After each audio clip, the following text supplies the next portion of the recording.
Absolutely. We have to minimize the relationships or the stress from work. We make our world smaller to try and stay in our window of tolerance. And again, there comes that point where people are like, okay, I've made my world as small as I possibly can and I'm still struggling and I'm not able to do the things that I want to do and have the relationships that I want to have. And without this language, they're essentially saying, I need my window of tolerance to be broader so I can actually live the life that I want to live. Absolutely, absolutely. And I think the hard thing about it is it's because it's a reactive space, it's very hard to kind of step into deserving. It's very hard to even connect with anything like, what if I deserve something a little bit better than this? Or what if there might be another way for me to go about this? Or what would it look like for me to be gentle with myself? There's often not room for that kind of, thinking or approach. So it can be really hard. Totally. And I think our society is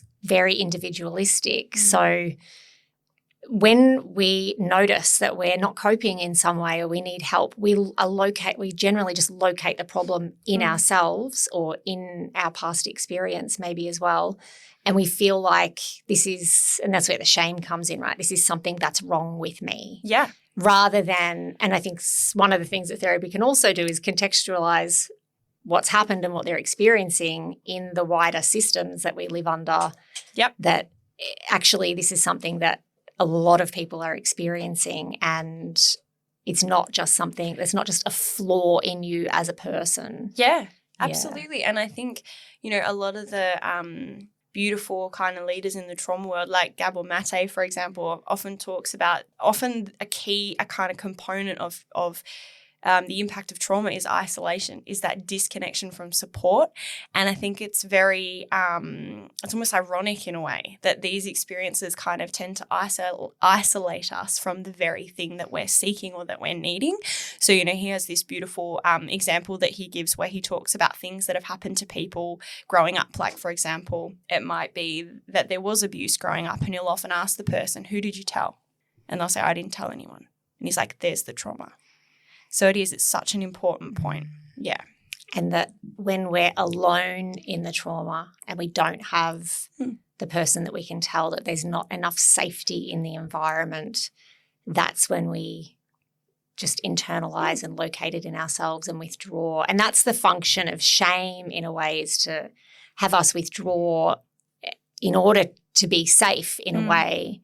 And when our environment's not supporting us to reach for support, that we become really isolated and in that place of shame, which makes it really hard to know where to get help or to reach out. Absolutely. And I think the other key component of particularly complex trauma, which I know we will come to, is we learn that we can't trust ourselves either.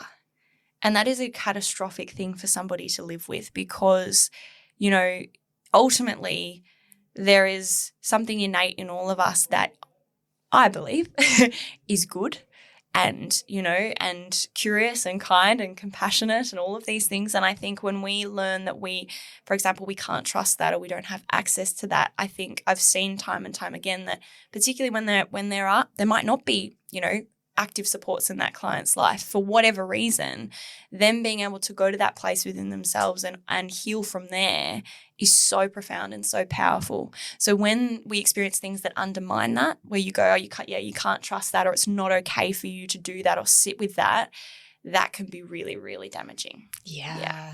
Absolutely. And something that stood out for me a bit earlier as well was the idea that we're finding ways to experience our feelings in a way that we can tolerate. And so it's not about eliminating, if someone's got an anger problem, we're not trying to eliminate anger. If someone's stressed, we're not trying to eliminate stress. Like these are parts of being human that we haven't been able to access in a really integrated way. Yeah, absolutely. And I'm sorry, I've only been on phase 1 so far, but the next part of the therapy we would do is what we call trauma processing.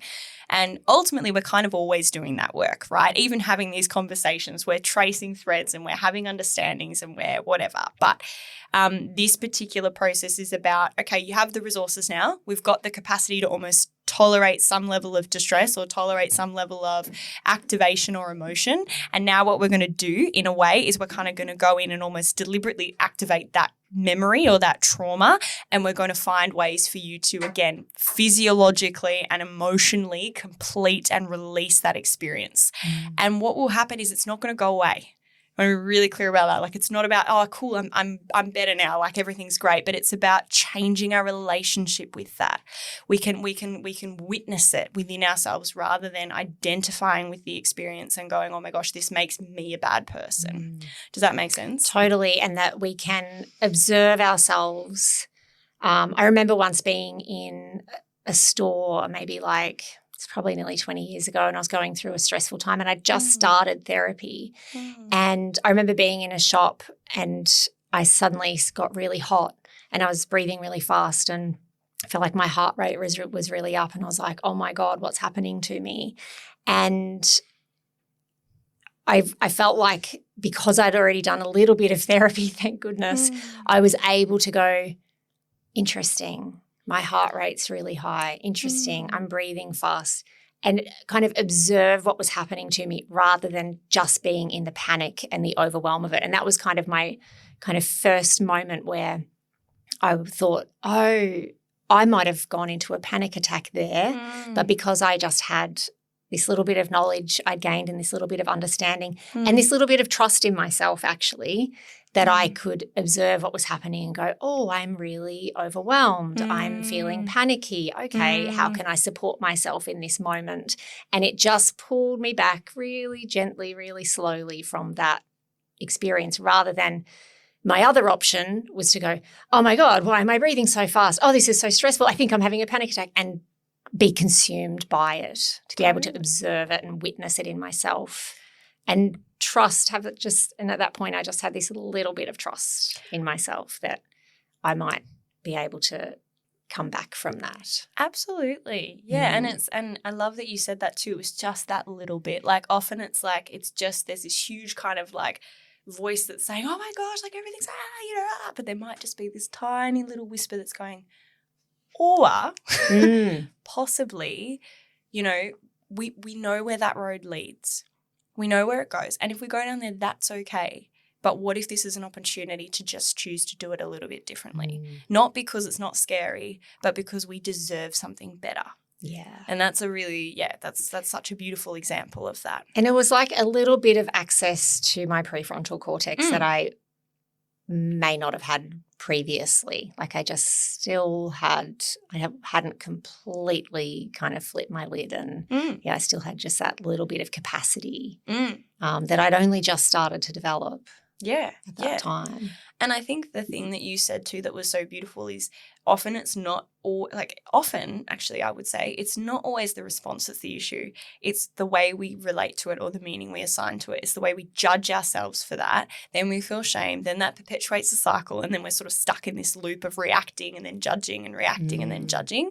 So I think even just that moment, as you said, that pause where it's like, okay, I've got access to this tiny little bit of something here.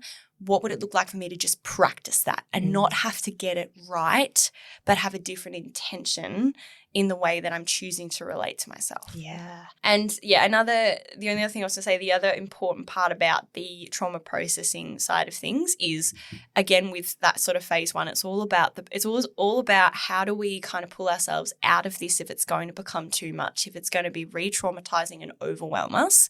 So again, a beautiful metaphor that's used is you're driving a car, you don't want to hit the accelerator till you know where the brake is. So that's another thing too, is I think a lot of people really want to jump quickly to the like, cool, like let's just like get in there and, you know, like really like activate this really kind of core experience that I've had. And I think even that in itself can be a beautiful invitation for exploration, because it's like, okay, so where does this desperation to fix it come from? and what is it that you're hoping to be different here, or what is it that's not feeling tolerable here. So spending time in that kind of phase of exactly like building those kind of resources is really important. And I've messed that up myself as a therapist. Like, you know, I'm a very proud ADHDer. I like go in gung ho and I'm so excited and passionate, and the client's like, yeah, and we're both like, yeah, and then we're like, oh God, okay, we need to slow this down a little bit. Yeah. So yeah, it's a very humbling and beautiful dynamic experience. And I think one of the things that people can worry about in coming to therapy is, I know what happened to me. I don't want to have to jump back into all of that and leave the therapy sessions feeling in it and feeling really triggered. And I know what it's like when I go there. I don't really want to go there. I think it's a reason that people avoid therapy. It's a reason we don't come to therapy until we're in that critical point of, oh, I really need to do something here. When people have packed away their trauma in the past and are functioning fine, you don't really want to go back near it. And I think one of the things that holds people back from therapy is, I don't want to have to go and drag all of that out. But I think what you're saying is that in that first phase of creating the resources and the safety, you establish this kind of structure or infrastructure that you're going to go there with them when they've got the capacity to manage it and keep it tolerable and kind of pack themselves back up a little bit. Totally. Yeah. And I think a big part of it, number one, is just validating that. Like just validating the fact that it is scary. Otherwise everyone would do it. It is really hard. But I think in any therapy, obviously, but particularly in trauma therapy, that's where the therapeutic relationship really comes in. Because, I would really hope that a lot of my beautiful clients would just say to me like, hey, actually, I'm not feeling comfortable with this, or I'm not okay with this, or I'm feeling really scared. What can we do? And just knowing that we're kind of like, we're in it together, and, I have the beautiful privilege of walking beside them through this process. And even that, because often a lot of the trauma we see is relational, even just having that experience of having someone listen to me, or having a sense of being in control, or being able to say, I need to stop now, or whatever it might be, can almost like give the brain new data to sort of challenge that feeling of, oh my goodness, it's so scary, and what happens if blah, blah, blah, and blah, blah. So blah, blah. Yeah. Totally. And I think that building the support is so, I think that's the foundation, building their resources and capacity. The thing is with trauma therapy, if you try to jump in before you've laid that groundwork, your system is not really going to allow that to happen. Or if it does, you're going to need to then lay the groundwork to support you.